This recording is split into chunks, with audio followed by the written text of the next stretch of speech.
My earliest memories of Desecrator are writing the songs.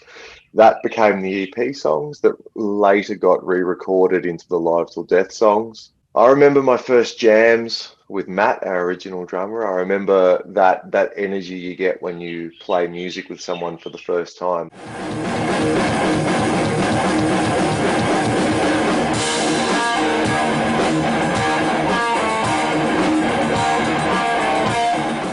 I remember coming to terms with playing fast, the endurance that it was going to take to make it possible, to make the ideas that we had at the time possible. I remember trying to work out how I was going to front the band, trying to work out how I was going to sing and play guitar because I'd never done it before.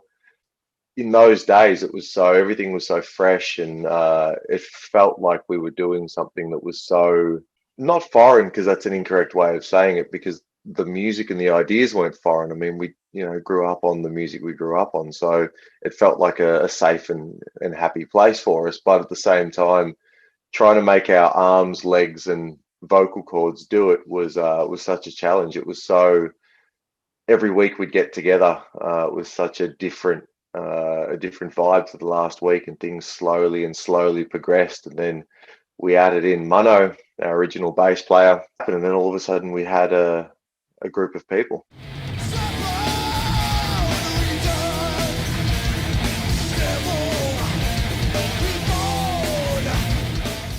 It's funny because there's answers to this that sound cool. There's answers that I think are right, and there's answers that, if you asked me back then, it'd probably be a different story, because we get nostalgic after 10 or so years. I always thought that everyone loves Ride the Lightning. Everyone loves Rain in Blood. So that's where I want to be. I can remember traveling to Europe in 2008 with a different band playing different music, but not feeling that was where I needed to be, not feeling that was what I wanted to do musically. I was just a guitarist in someone else's world, and seeing a lot of heavy metal bands while we were in Europe and thinking, I want to do that.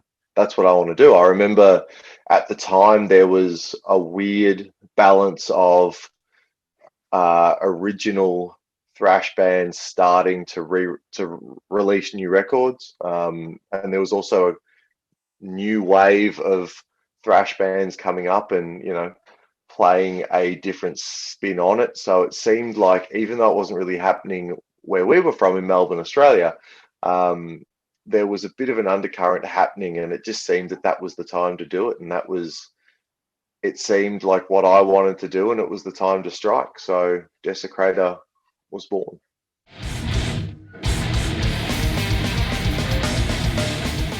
Remember the first year felt like it went on for about 3.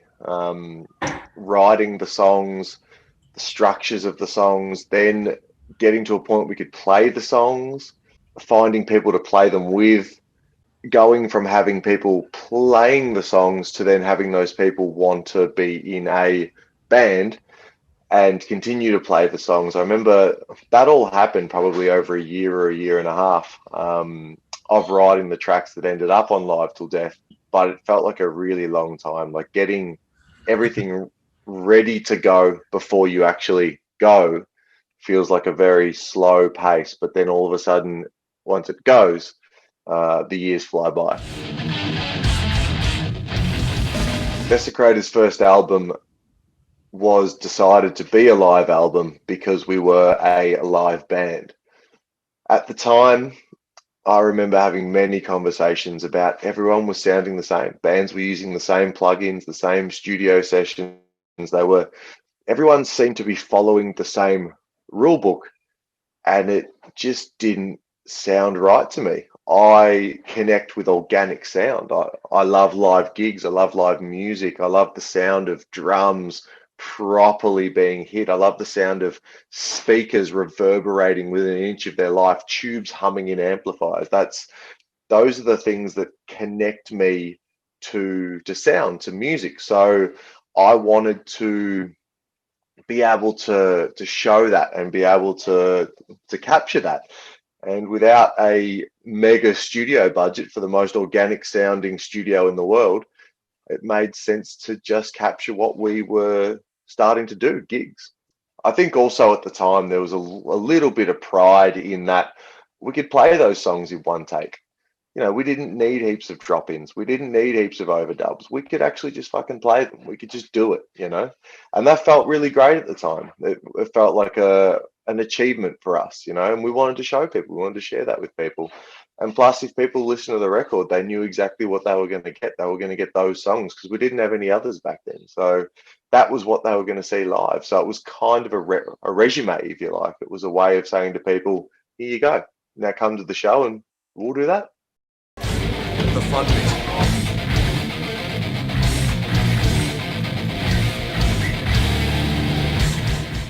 The Art House Hotel, which I'm sure a lot of people who watch this from Melbourne will attest, a lot of Australian bands too, was a punk and heavy metal, I guess, alternative haven for longer than my gig going lifetimes 3.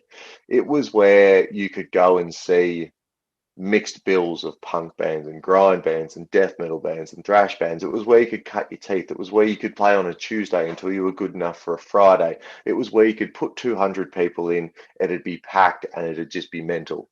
It was where you could get in and just meet like-minded people. It was an absolute safe haven in the northern suburbs of Melbourne for heavy metal to exist. And it was where myself and a lot of other young people discovered a lot of the heavy metal that inspired us to play it. So when we chose to do a live recording, it just made natural sense that that was going to be where we were going to do that live recording. I remember preparing for the show so much. I remember we were rehearsing so much because we were so freaked out about the idea of playing tight and capturing it well, because you get one take. That's it. You've got a crowd full of people. You're trying to put on a show, and you're in the back of your head freaking out going, this is our album. This is it. We get tonight, and that's it. There's nothing else we can do. We went on stage, played everything way too fast. We just played. It just went. It was amazing. But it meshed. It just hummed. It was a great night. Yeah, it was a good one. I can't remember who first brought up Harris Johns. He'd done Hobbs Angel of Death Australian band wise, but I'm not sure if we knew that right away. He'd done Sodom and Creator and some Sepultura live stuff, I think, which was what drew me to him. But he was a renowned German thrash producer, and everything that I listened to that he'd done was from the old guard when it really was capturing what was in the room. And that seemed to make sense for an album where we'd literally just captured what was in the room. So we contacted him. He was into the project. He was really cool to speak to, really cool to work with. He understood it.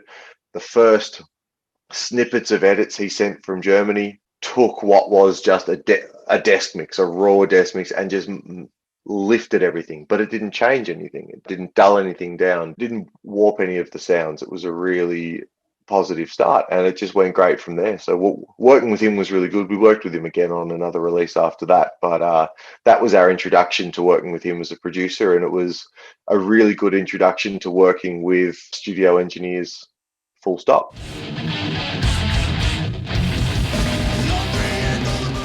As a band and as a musician myself, we've progressed over the 10 years. We've progressed on our instruments ourselves. As a band, our sound has matured as the lineups have changed and the new members have offered what they have, and I believe it's all for the better. But if I listen back to Live Till Death, I can hear a moment in time. I can hear where we were as people. I can hear the fierceness and the passion back then, the angst we had in us to just dominate, to take over. We wanted to run. We wanted to just get up and run straight away. We wanted to tour. We wanted to play. We wanted to conquer. So to listen to the album now, I can hear that. I can hear the anger. I can hear the angst. I can hear the frustration in it all. And I don't think that's lessened. I mean, I've, of course, got inside ears because I listen to all the nuances that a lot of people wouldn't hear. But even for me, I enjoy it. It takes me back to a place where a lot of good things in my life began. So I love it. I think it stacks up fine. And if I listen to it beside any of my other favorite live albums, I think it competes. I think it really sonically, I think it still competes. And that is the beauty of a live album as opposed to a studio album, is that it doesn't date. you know, you listen to the kick drum sound that was happening in the early 2000s in metal, and you're like, oh, that's that album from that era. You listen to our kick drum sound live to this, you're like, that's band playing live. And I think that was the key to it, is that we were hoping it'd sound timeless, that it'd sound the same today as it did all those years ago.